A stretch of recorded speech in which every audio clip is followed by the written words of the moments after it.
एक दिन मैं अपने एक घर के एक पुराने कमरे में जहाँ दादाजी ने अपना पुस्तकालय बना रखा था वहाँ गया और वहाँ जाकर मैंने मुझे एक पुस्तक मिली और उस पुस्तक को मैं जब पढ़ने लगा और पढ़कर मैं बेचैन हो गया।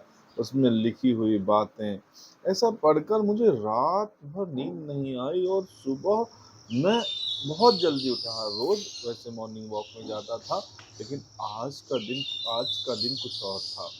आज मैं इतनी सुबह उठ गया कि अंधेरा था और मैं हर रोज की तरह सुबह उठता और उठ के मंदिर जाता, मंदिर का पट खोलता और वहाँ भगवान भोलेनाथ का आशीर्वाद लेता। भगवान भोलेनाथ इस मंदिर में सपरिवार विराजमान हैं। वहाँ मैं आशीर्वाद लेकर उनके दर्शन करके हर रोज निकलता हूँ। उस रोज भी मैंने वैसा ही किया, दर्शन करके निकला, लेकिन उस दिन बहुत सुबह थी, अंधेरा था और बस एक ही बात चल रही थी। उस बुक में लिखी हुई बातें मन में चल रही थी और उस बुक में लिखा हुई जगह तक मैं पहुंचना चाह रहा था। मेरे दादाजी ने जीवन के अंतिम समय में यह पुस्तक लिखी थी। ऐसा उसे पढ़कर लगा। जैसे ही मैंने उसके पन्ने पलटे, मुझे ऐसा लगा मानो मैंने उनके जीवन के उन अनकहे पलों में प्रवेश कर लिया। उन्होंने जीवन के अंतिम समय में क्या क्या उनके दिमाग में चल रहा था, क्या उनकी इच्छा थी जो अधूरी रह गई, उस बुक में उन्होंने लिखा, उस पुस्तक में उल्लेख किया। जब वो जंगल में 1 वर्ष की तपस्या के लिए अपने कल्पवास के दौरान वहाँ पर रहते थे, तो वहाँ पर रहते हुए उन्होंने अनेक पेड़ लगाए थे। उनमें से एक आम का पेड़ था, जिसको वो बहुत बहुत प्यार बहुत हृदय के अत्यंत निकट उसको वो पेड़ था उनके, वो बहुत प्रिय था उन्हें। जब भी उन्हें अकेलापन महसूस होता, वे वे उस पेड़ के पास चले जाते। वहाँ बैठकर वे अपने मन की सारी बातें, अपने सुख दुख, अपनी पीड़ा, अपनी उलझने, सब कुछ उस पेड़ से कह देते। उन्हें ऐसा अनुभव होता मानो वह पेड़ केवल एक पेड़ नहीं था, बल्कि उनका सच्चा मित्र हो, जो उनकी हर बात सुनता है, समझता है और अपनी मौन भाषा में उन्हें उत्तर भी देता है।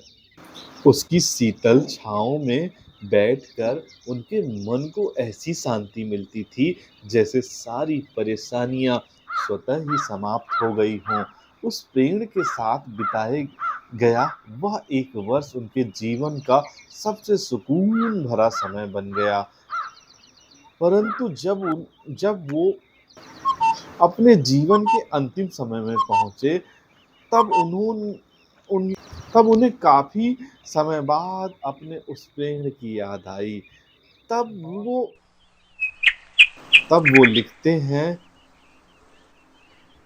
तब वो लिखते हैं, काश मैं फिर से उस पेड़ के पास जाके बैठ जाता, अपनी उलझनें दूर कर लेता और अपने जीवन के अंतिम समय में उससे जी भर के बातें कर लेता।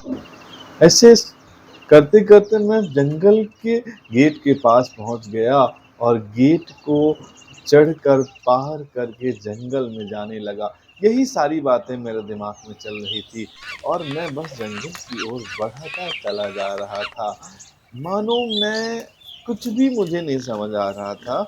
मुझे ना तो किसी प्रकार की थकान लग रही थी और ना कुछ चल रहा था। बस एक ही चीज़ चल रही थी, मुझे उस पेड़ तक पहुँचना है, मुझे उस पेड़ को देखना है। आखिर वो पेड़ दिखता कैसा है? वो पेड़ कैसा है जिसको उन्होंने अपने अंतिम समय में जिससे मिलने की इच्छा जताई, वो पेड़ आखिर कैसा होगा? यही सारी बातें चल रही थी और मैं सोच रहा था। ऐसे सोचते उन्होंने फिर अपनी पुस्तक में आगे लिखा कि काश मैं उस पेड़ से मिल पाता, जा पाता और उससे बातें कर पाता। लेकिन ये संभव नहीं था, क्योंकि वो पेड़ उन्होंने पहाड़ की बहुत ऊँचाई में लगाया था और वहाँ जाना ना आसान नहीं था क्योंकि उनकी तबीयत भी बिगड़ने लगी थी, तब उनके लिए उस पेड़ तक जाना असंभव हो गया था। वह पेड़ जंगल में बहुत दूर ऊँचाई पर स्थित था। अपने अंतिम दिनों में उन्होंने एक दिन घर के बाहर खुले आकाश के नीचे बैठकर हवा से बा विनती की, "ऐ प्यारी पवन, यदि संभव हो तो मेरा एक संदेशा मेरे उस प्रिय आम के पेड़ तक पहुँचा देना। उससे कहना कि उसका मित्र अब अपने अंतिम समय में है। मैं उससे मिलने नहीं आ सकता हूँ, पर मुझे उसके साथ बिताए हुए वो पल, वो बातें, वो सब याद आ रहे हैं। मैं मिलना चाहता हूँ मगर मिल नहीं पाऊँगा। मेरा संदेशा पहुँचा देना उस तक और उससे कहना कि उसकी यादें आज भी मेरे मन को आनंद से भर देती हैं। उसकी छाँव में बिताए हुए वे पल मेरे जीवन के सबसे अमूल्य धरोहर है। अब मैं वहाँ नहीं आ पाऊँगा, लेकिन यदि मेरे परिवार का कोई सदस्य वहाँ पहुँचे, तो उसे उतना ही प्रेम देना जितना मैंने दिया था।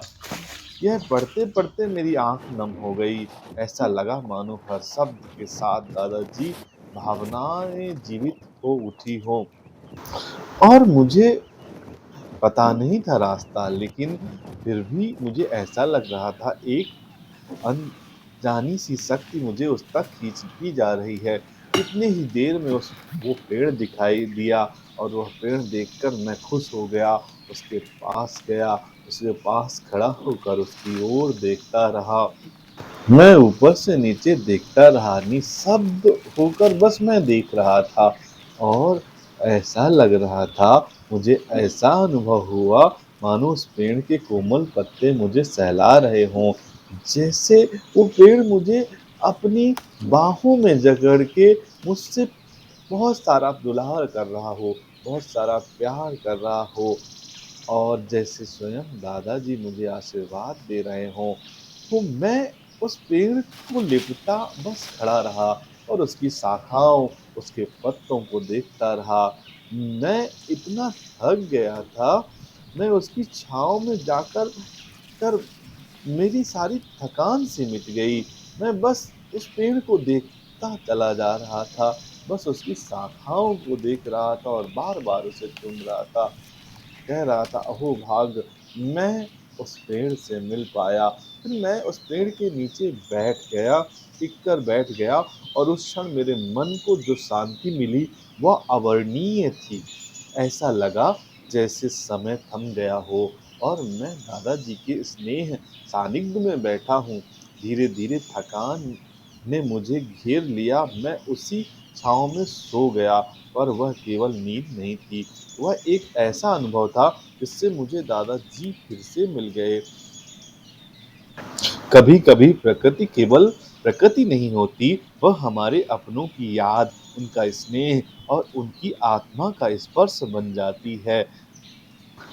जाती है। ऐसे करके मेरी नींद खुली और मैं फिर से उस पेड़ की वाक़ई तरफ में। देखने